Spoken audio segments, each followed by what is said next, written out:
Hi everyone, Richard here at Calvin Wazoo, and I'm up to question number 6 in Robert Z. Dew's lottery.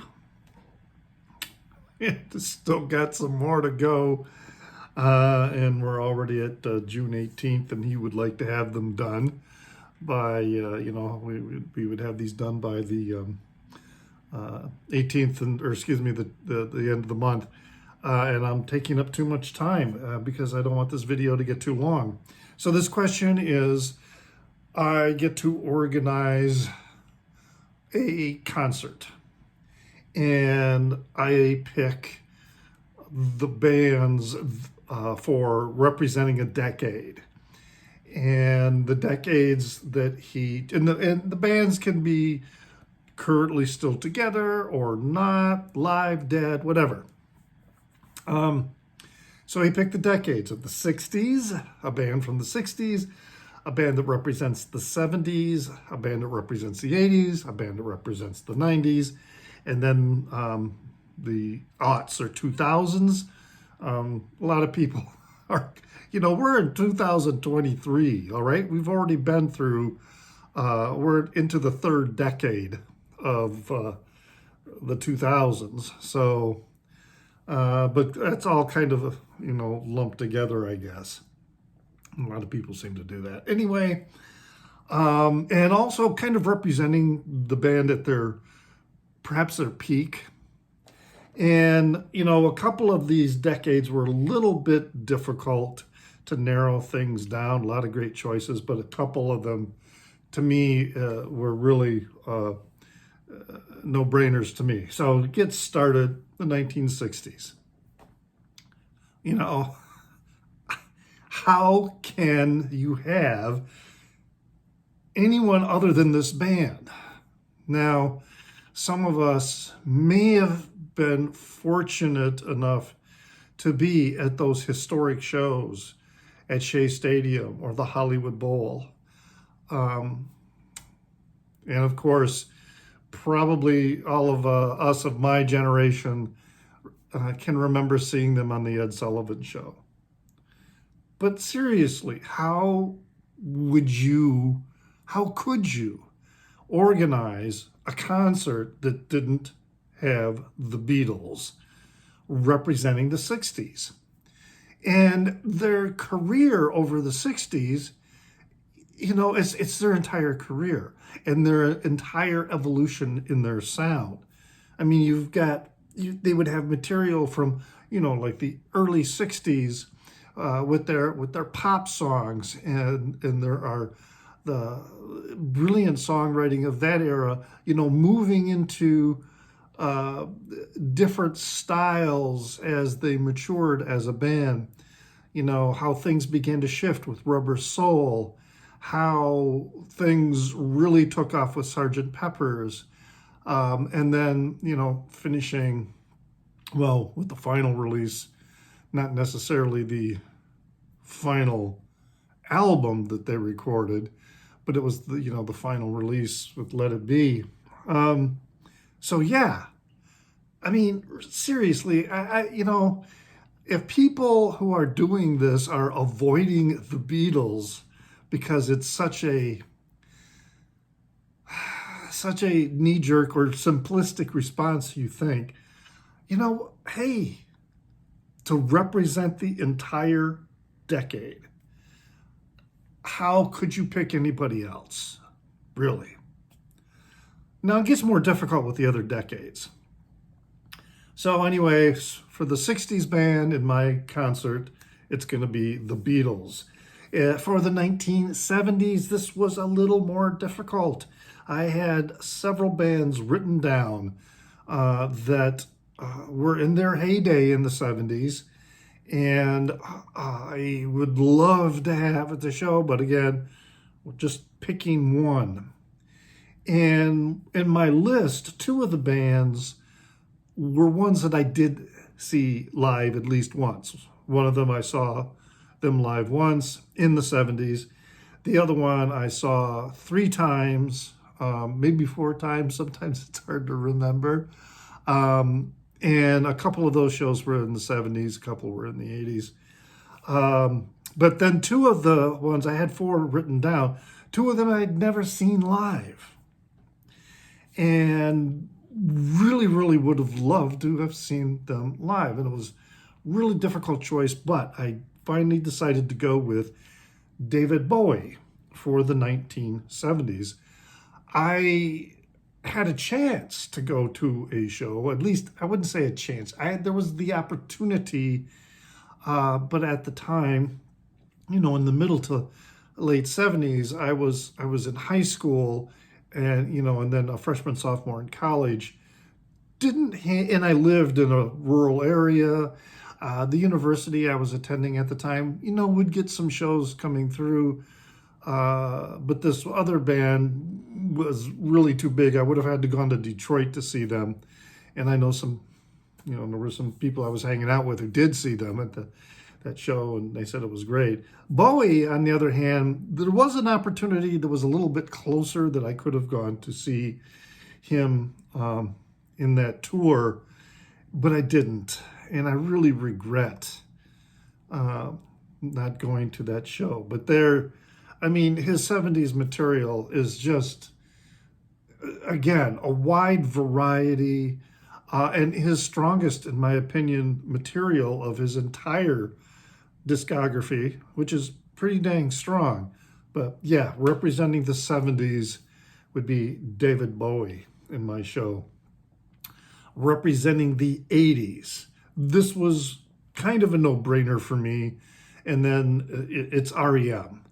Again, while their career spanned the 80s, the 90s, and into the 2000s, it was their 80s material where they really came together, really shone their talent. And there's a lot of great stuff that came out in the 90s, and I'm sure they'll play it at that show. But to me, they represent the 80s.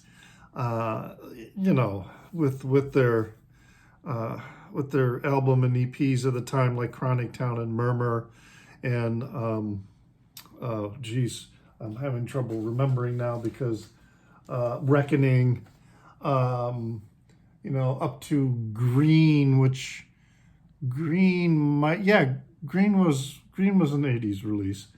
But yeah, so R.E.M. definitely. I've seen them perform, and it was an amazing show. Of all the concerts that I've been to, it is among the top 5. I'm going to say it's even possibly among the top 2 shows I've ever seen, or top 3 at least.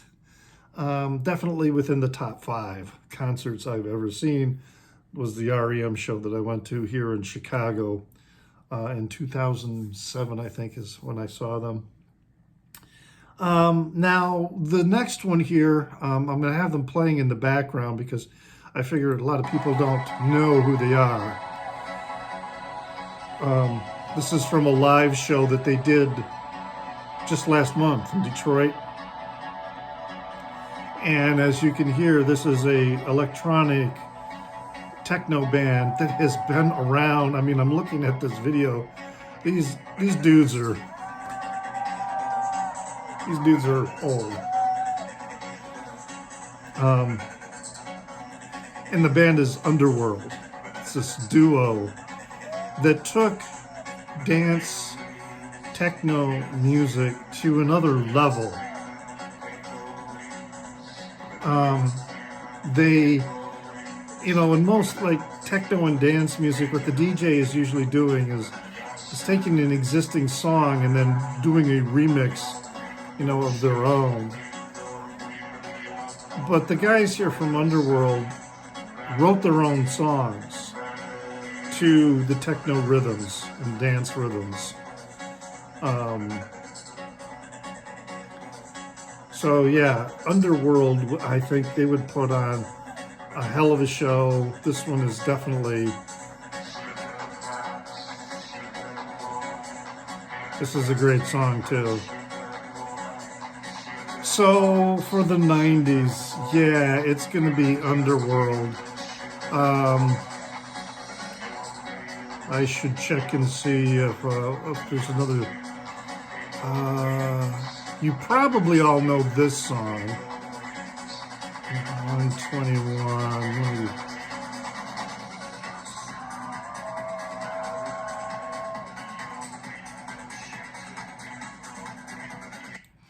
This one is perhaps more famous because it was used in the film Train Spotting. And of course, this is Born Slippy. Hope this doesn't get a copyright block because I didn't test these before I created this video. But anyway, for the 1990s, I'm already at 10 minutes here. I need to get moving again. Underworld, for sure.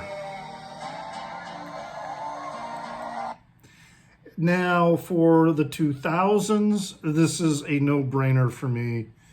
And I'm just going to start playing this because this song is... I saw them last year, and this is the song that they were opening just about all of their shows during the tour, and it was incredible.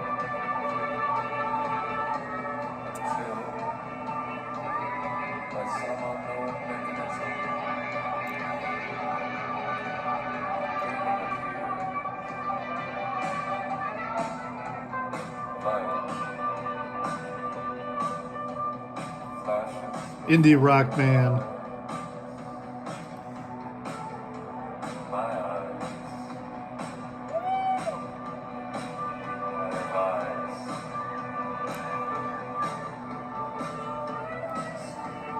Their material is really quite amazing. The songwriter, the lead songwriter, his songs are stories for the most part.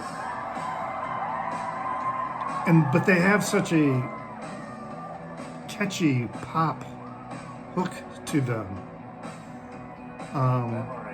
And they definitely rock in concert.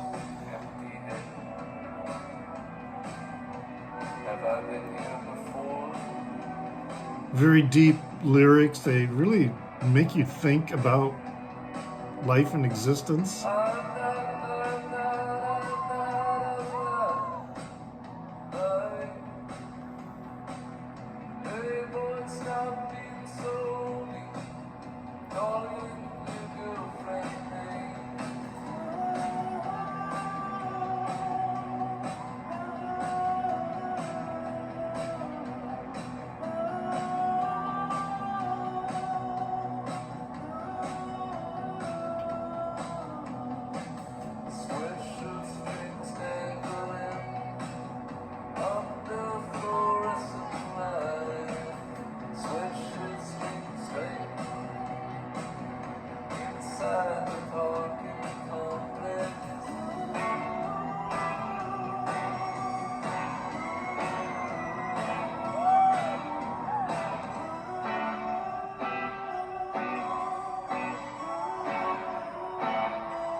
What if for just one night you turned into an animal?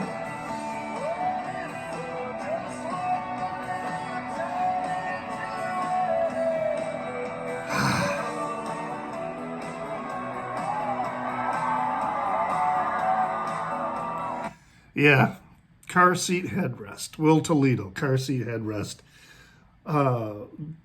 Definitely, and as I mentioned in the my earlier video for question number 5, there is a large following on my channel because of the videos that I've done about car seat headrest.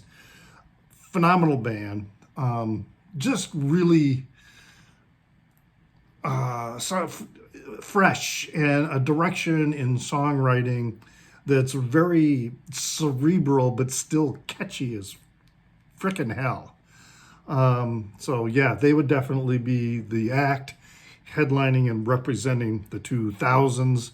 So yeah, this video is going on for too long for just the simplicity of it, but I was like grooving on the songs. I hope you enjoyed that. Remember that I am on Instagram as NewsDude76. That's NEWZDUDE76. I also have a channel called Calvin Wazoo, or I should say a page, Facebook page called Calvin Wazoo, that you can look me up there to see other things that I may post besides my own videos. Leave a comment in the down under for sure, and like and subscribe. At least like, it not only helps me, but when you press the like button on anybody's video, you're sending a signal to YouTube that will lead them to distribute that video more widely to a larger audience. I'm not making money on this. I'm not monetized, but you know, like, subscribe. Do that with the videos that you like watching. And always remember to pray for the people inside your head, for they won't be there when you're dead.